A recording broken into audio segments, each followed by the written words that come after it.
Ads లేకుండా latest episodes చూడండి. అయ్యా రౌడీ గారు, అపార్థం చేసుకోకండి. వాడేదో వాగాడు, నాకంత దృశ్యం లేదు. నీకంత దృశ్యం లేకపోతే వాడెందుకు బిల్డప్ ఇస్తాడు? నాలో ఏ విషయమూ లేదు రౌడీ గారు, వాళ్ళలోనే నా మీద ఒళ్ళంతా విషం ఉంది. నేను నమ్మను. నువ్వో నేను తేల్చుకోవాల్సిందే. పాపం రౌడీ గారు హర్ట్ అయినట్టున్నారు, కాస్త నువ్వేనా చెప్పరా? రేయ్, ఏంట్రా వాడు చెప్పేది నేను వినేది? రేయ్, నిన్ను కత్తుతో కాదురా, చేతి వేళ్లతో చంపేస్తా.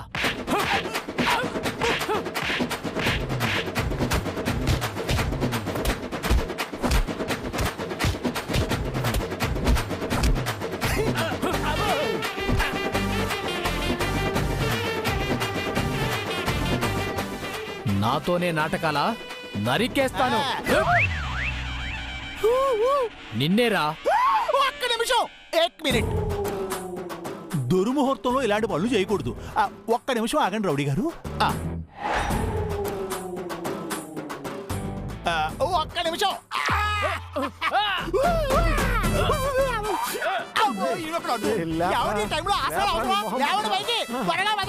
చంపేస్తాను.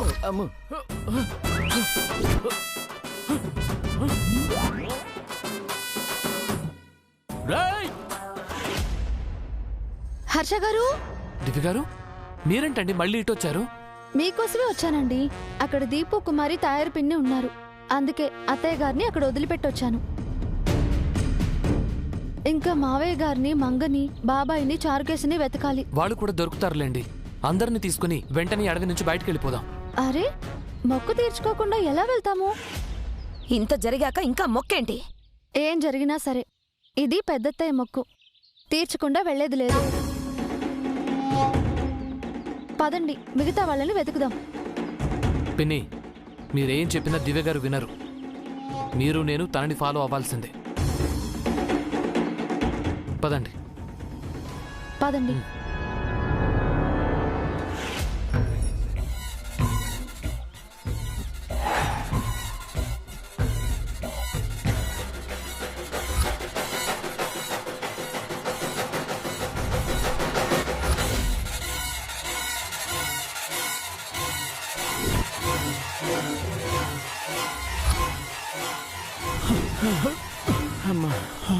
రండిటి వెళ్దాం.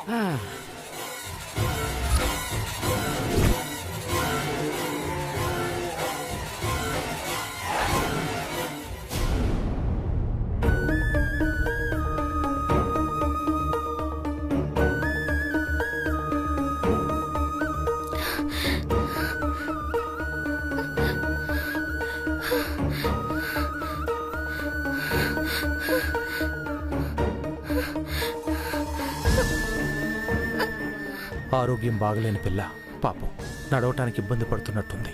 మంగా, ఏంటి తాతయ్య? నీరసంగా ఉందమ్మా? అవును తాతయ్య, టాబ్లెట్లు బ్యాగ్లో ఉన్నాయి. టాబ్లెట్లు వేసుకుంటే ఆయాసం రాదు. నేను ఎత్తుకోనా అమ్మా? వద్దు తాతయ్య, మీరు పెద్దవారు, నన్ను ఎత్తుకుని నడవలేరు. పర్వాలేదమ్మా.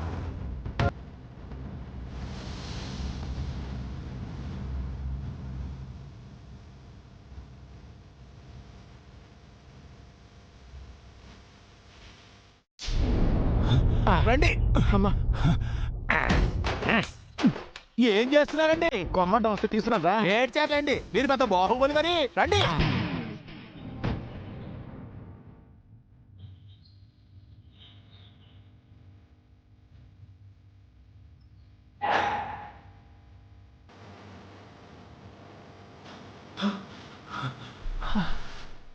అమ్మా,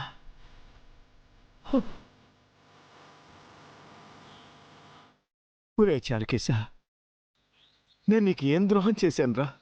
ఏం అన్యాయం చేశాను? ఆ రౌడీ వెధవని రెచ్చగొట్టి నన్ను తుక్కు కింద కొట్టించావు కదరా. లేదండి, మీ గురించి నేను అన్ని నిజాలే చెప్పాను. రే, అబద్ధాలకు కూడా ఓ హద్దుండాలరా. నా పర్సనాలిటీ ఏంటి, నువ్వు నాకు ఇచ్చిన బిల్డప్ ఏంటి? నిన్న పార్కులో కొట్టావు, పొద్దున కారు నెట్టించావు, ఇప్పుడేమో రౌడీతో కొట్టించావు. అన్ని ప్లాన్ ప్రకారం చేస్తున్నావు కదా, పగ తీర్చుకుంటున్నావు కదా. ఆహా, అయ్యో రామా, మీపై నాకు పగ ఏమిటండి, ఏదో అలా కలిసి వచ్చిందంతే. కలిసి వచ్చిందా?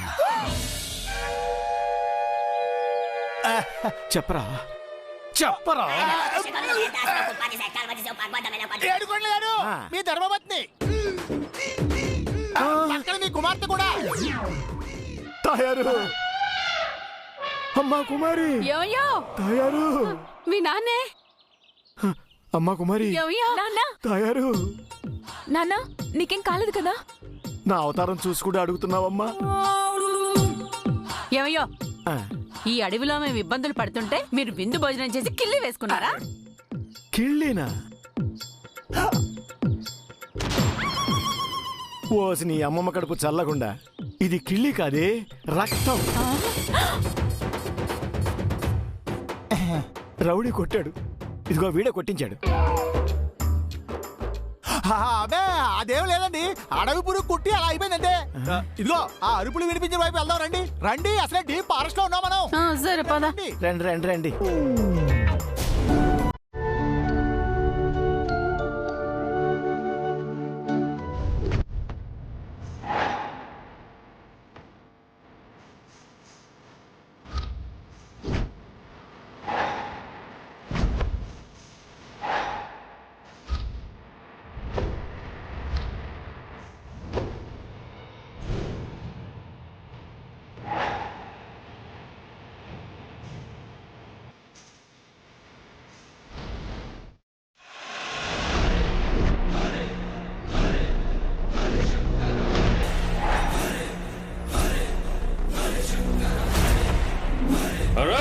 నాన్న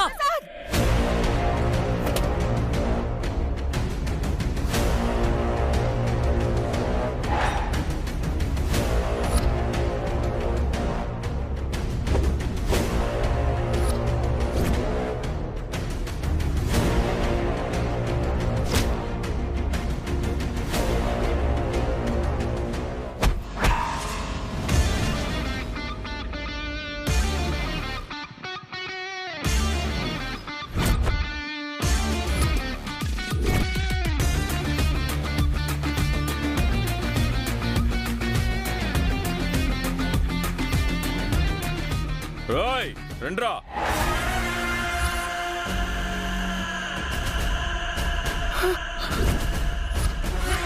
ఏసేంట్రా? ఏంట్రా ఏసేసేది?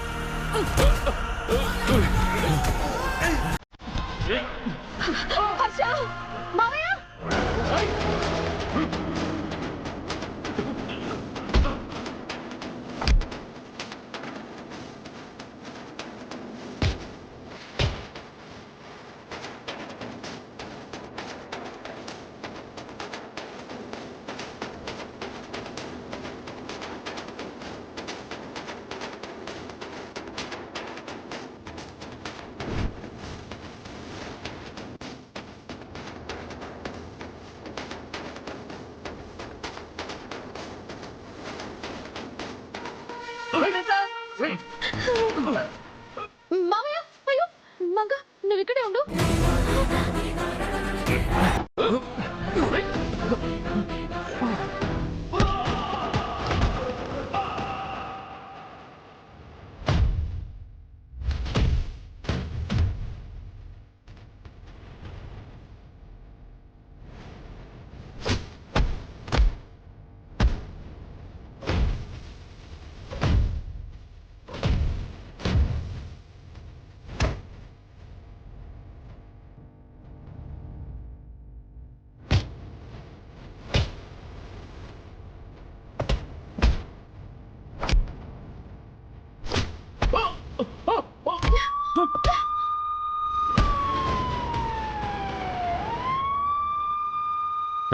పోలీసులు వస్తున్నట్టున్నారు, పదరా పారిపోదాం.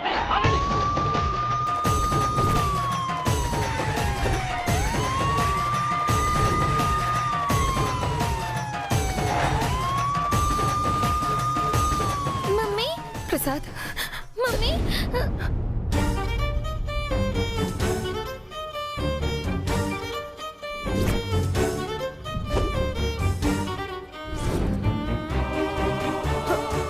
ఏమండి మీకేం కాలేదు కదా?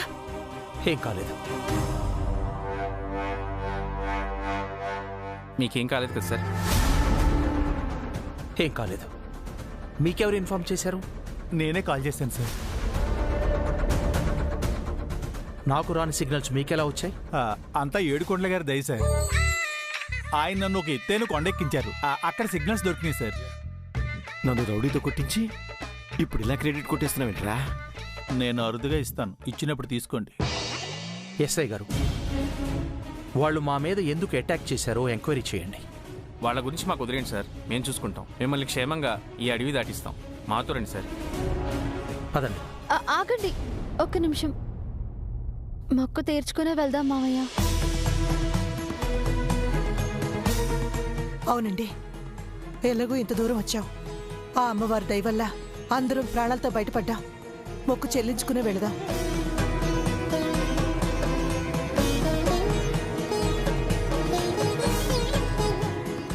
సరే పదండి.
ఏంటన్నా ఇంత కష్టపడ్డా ఒక్కరిని కూడా చంపలేకపోయాం? ప్లాన్ అంతా వేస్ట్ అయిపోయిందన్నా. తెలివిగా పోలీసుల్ని పిలిపించి వాళ్ళు తప్పించుకున్నారు. మనం ఇంత ట్రై చేసినా చంపలేకపోయామంటే వాళ్ళకింకా ఈ భూమి మీద నూకలున్నాయి. వాళ్ళకింకా ఆయుష్ ఉంది. కానీ నాకే టైం లేదు. నేను వెంటనే జైలుకి వెళ్ళకపోతే దొరికిపోతాను. జన్మలో మళ్ళీ జైలు నుంచి బయటికి రాలేను. ఈ వేటని కొద్ది రోజులు ఆపుదాం. నేను మళ్ళీ జైలుకి వెళ్తాను. టైం చూసుకుని మళ్ళీ బయటికి వస్తాను. అప్పటి వరకు ఆ ఇంటి మీద ఒక కన్నేసి ఉంచండి. మీరు ఆ మనుషుల కదలికల్ని ఎప్పటికప్పుడు నాకు అప్డేట్ చేయండి. ఎప్పుడు ఏం చెయ్యాలో నేను చెప్తాను.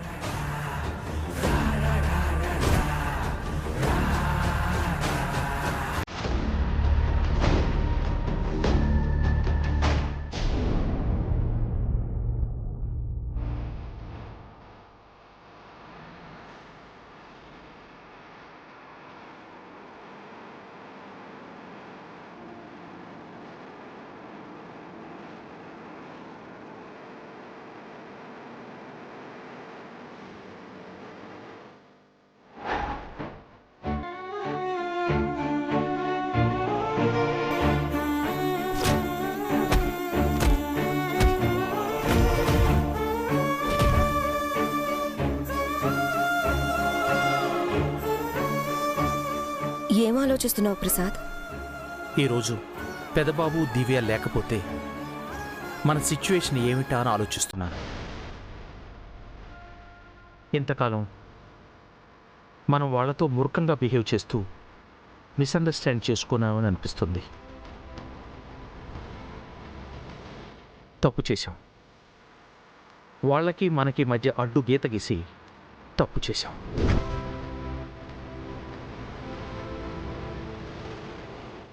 అవునండి, హర్ష మీ కొడుకు ఎప్పుడూ తప్పు చేయడం. దివ్య గురించి మీకు చెప్పాల్సిన అవసరమే లేదు. ఎప్పుడు మన గురించి ఆలోచిస్తూ ఉంటుంది. మనలో ఎవరికి ఏం జరిగినా తనే బాధ్యత తీసుకుంటుంది. అలాంటి వాళ్ళని దూరం పెట్టి మనమే తప్పు చేస్తున్నామండి. ఏమండి, ఈరోజు మావయ్య గారిలో మార్పు వచ్చుంటుందని నేను అనుకుంటున్నాను.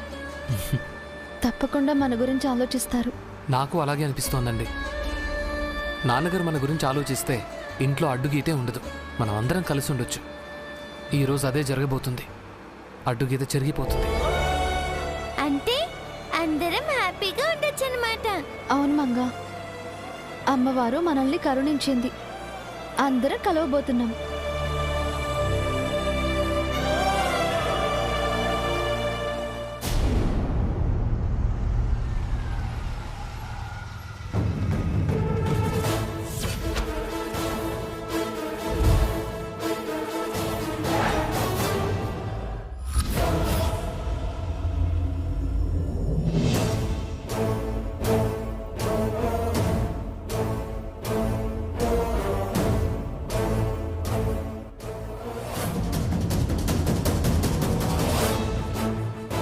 బ్రై, ఎవడ్రా నువ్వు?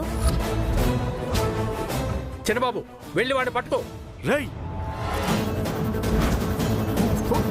రై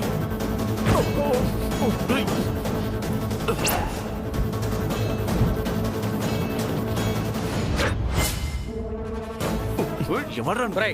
ఎందుకు ఎవడ్రా నువ్వు? మా ఇంటి ముందు ఏం చేస్తున్నావు? చెప్తావా లేదా? రై రై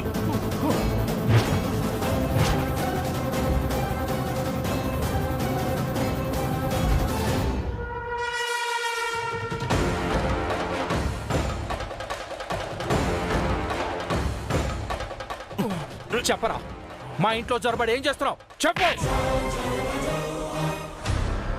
ఆ రోజు రాత్రి మా ఇంట్లో చొరబడింది నువ్వేనా? దొంగతనం చేయడానికి వచ్చావా? చెప్పరా, చెప్పు. రేయ్ చెప్పు చెప్పు చెప్పు. చెప్తాను సార్. చెప్పు. ఆ రోజు రాత్రి వచ్చింది నేనే.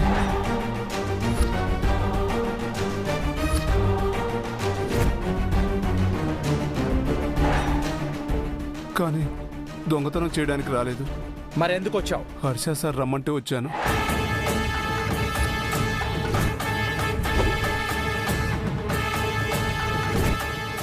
ఏమిటి? నిన్ను మా పెదబాబు రమ్మన్నాడా? ఎందుకు? ఈ పెద్దమ్మ గారిని హర్ష సార్ చూడడం కోసం సార్. కాస్త అర్థం అయ్యేలా చెప్పరా. ఈ పెద్దమ్మ గారిని హర్ష సార్ కలవకుండా మీరు కండిషన్ పెట్టారంట కదా మేడం. అందుకని నాకు డబ్బులు ఇచ్చి ఇలా దొంగలా ఇంటికి రమ్మన్నాడు.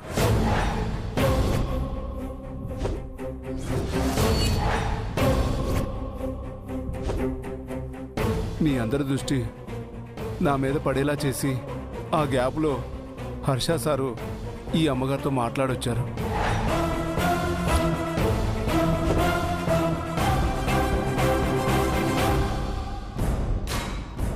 విన్నావా ప్రసాద్? హర్షబాబు ఎంతకు తెగించాడో. మళ్ళీ ఈ రోజు ఎందుకు వచ్చావురా? డబ్బుల కోసం మేడం. ఈరోజు మీరు మొక్కు తీర్చుకోవడానికి అడవికి వెళ్ళారు కదా, అప్పుడు నేను మా ఫ్రెండ్స్ వచ్చి మీ మీద బాంబులు వేసి కత్తులతో చంపినట్టు బెదిరించమన్నారు.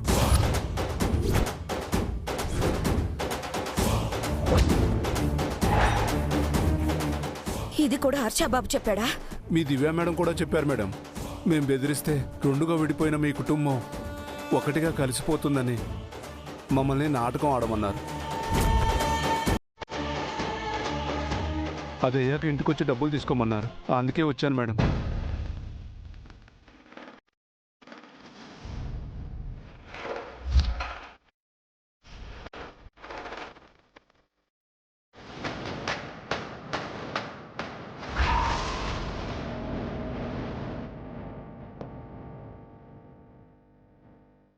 నా తప్పేం లేదు సార్. నేను ఏ తప్పు చేయలేదు సార్.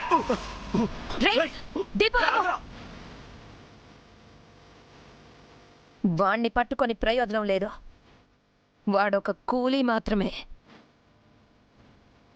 అసలు కుట్రదారులు దివ్య హర్షబాబు. లేదు మౌనా, నువ్వు పొరపాటు పడుతున్నావు. దివ్య హర్షలు అలా ఎప్పటికీ చేయరు. కళ్ళ ముందు సాక్ష్యం కనిపిస్తుంటే ఇంకా కవర్ చేస్తావేంటక్క? ఇప్పుడు అర్థమైందా ప్రసాద్? హర్షబాబు దివ్యల ప్లాన్ ఏంటో? నీ ప్లాన్ నాకు బాగా అర్థమైంది సిస్టర్. బావగారు ఎక్కడ మంచిగా మారిపోతారో అని ఇల్లు చేరేలోపు ఒక జూనియర్ ఆర్టిస్ట్ని అరేంజ్ చేసి కొత్త స్క్రిప్ట్ అల్లావన్నమాట. నాకన్నా దేవుడయ్య కన్నా డేంజర్లో ఉన్నారు సిస్టర్ మీరు. వాళ్ళని మనం విడిగా పెట్టామని మనతో కలవడానికి ఎన్ని ఎత్తులేశారో చూసావా ప్రసాద్? దొంగచాటుగా అక్కని చూడ్డానికి ఒక నకిలీ దొంగకు డబ్బులిచ్చి ఇంటికి రప్పించి మనమంతా ఆ దొంగ గొడవలో ఉంటే హర్ష వెళ్ళి అక్కని చూసొచ్చాడు.